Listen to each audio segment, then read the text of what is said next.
देखने वाली क्या बात है। हमें तो मालूम था कि कहीं ना कहीं ये होगा। मुझे तो अफसोस बारामूला पार्लिमानी हल्के के लोगों के लिए है, क्योंकि ये बेल उन्हें उनकी खिदमत के लिए नहीं मिला है। ये बेल उन्हें पार्लियामेंट अटेंड करने के लिए नहीं मिला है।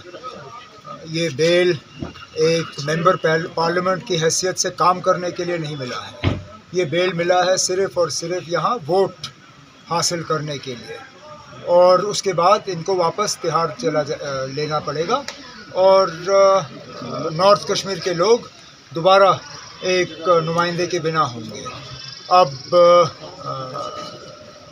वोटर इसको किस तरह से लेगा और इस फैसले का उन पे क्या असर होगा हम देखेंगे अभी। समझ के और मतलब बड़े एहतियात से इस मामले में कदम रख रहा था, लेकिन अच्छी बात है कि जो बात बहुत लोग सोच रहे थे वो महबूबा मुफ्ती साहिबा ने खुल के की।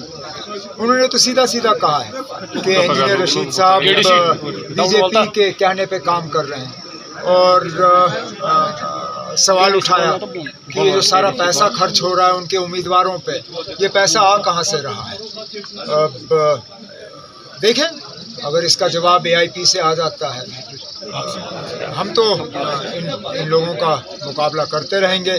और हमारी वोटरों से एक ही गुजारिश है कि इस इलेक्शन में अपने वोटों को वो तकसीम ना होने दें, क्योंकि बीजेपी की लगातार साजिश है। और जैसे वज़ीर दाखिला ने अपने प्रेस कॉन्फ्रेंस में कहा, वो AIP, PC, इन बाकी पार्टियों के साथ कल हुकूमत बनाने के लिए तैयार होंगे। तो लोगों को अगर बीजेपी की हुकूमत बनानी है तो इन तंजीमों की मदद करें। उमर साहब, आप लकूफ है बानिहाल वाला, उसको अपनी ज़बान पे कंट्रोल नहीं है, लेकिन उसकी अपनी पार्टी ने उसके बयान को जो है उसके खिलाफ एक बयान जारी किया है।